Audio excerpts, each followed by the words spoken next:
Next is from Hornet Gallowag. Subject is Dodgy Meltzer. I don't know what time you guys read the emails or what day of the week you do it, or even if this email will make it YouTube. But I bet you go check Twitter right now, whenever you hear this email.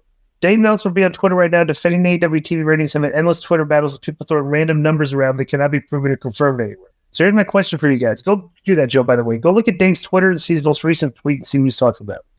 So here's my question for you guys, especially Konnan. See, does Meltzer even say that Konnan learned from Dave Meltzer than anyone else in the industry? Not joking, he really said this.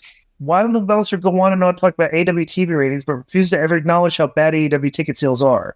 I mean, AEW have a show in less than 30 days in Vegas, and ticket sales as of right now are below 1,000 for 4,000 to 5,000 seat venue. Literally, so we're going to give a yellow card on Hornet. I actually got to suspend it for misinformation. Because Joe earlier literally read, bro, if you're just thinking all Dave talks about is what he tweets on Twitter about AEW, then you have to actually read his newsletter. He does talk about this in the newsletter. Yeah, and on Observer Radio, which is earlier where it kind of said, hey, this attendance is bad.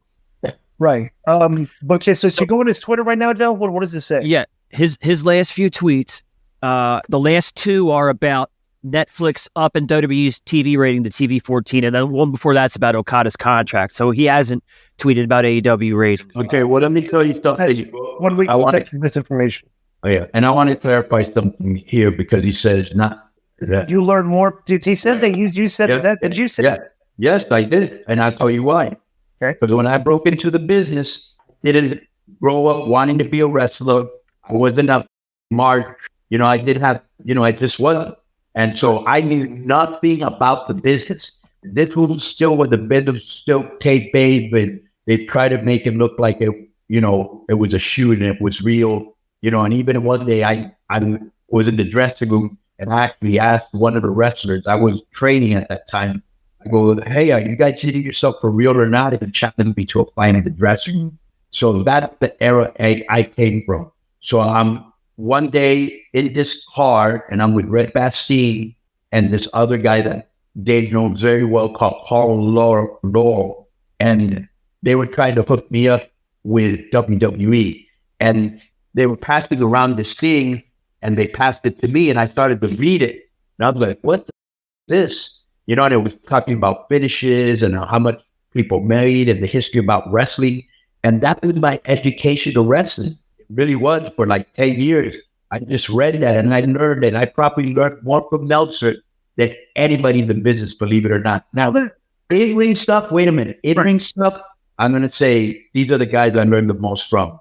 Eddie Guerrero, the Scott Hawk, Kevin Nash, X-Pac. Those were probably Paul Heyman, Antonio Pena. Those are the guys that I learned the most from after Dave. Well, to clarify, because I think this guy's misinterpreting two completely different things. Okay, number one, I think you're missing the point. Like Konnan, nobody is learning how to wrestle from Dave Meltzer. Right. You are learning about the history, right? The business, right? Because literally, if all you know, but that would be a little bit deeper back then. Just not even that. If all you know about professional wrestling is watching it on TV and the wrestling magazines at the newsstands, right. The first time you pick up and read an Observer, you're learning a whole bunch of stuff like that you never, that you didn't, that's not on TV and it's not in the wrestling magazine. Right. That's exactly what happened to me. Me too. Yeah.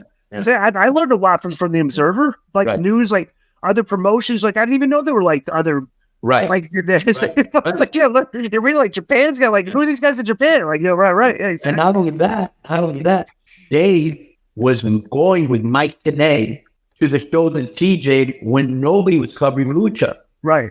And he was kind of like the first guy to jump on the UFC thing. Like he'd always kind of been ahead of the curve. It's weird to me that he defends AEW in so many things, but it is what it is.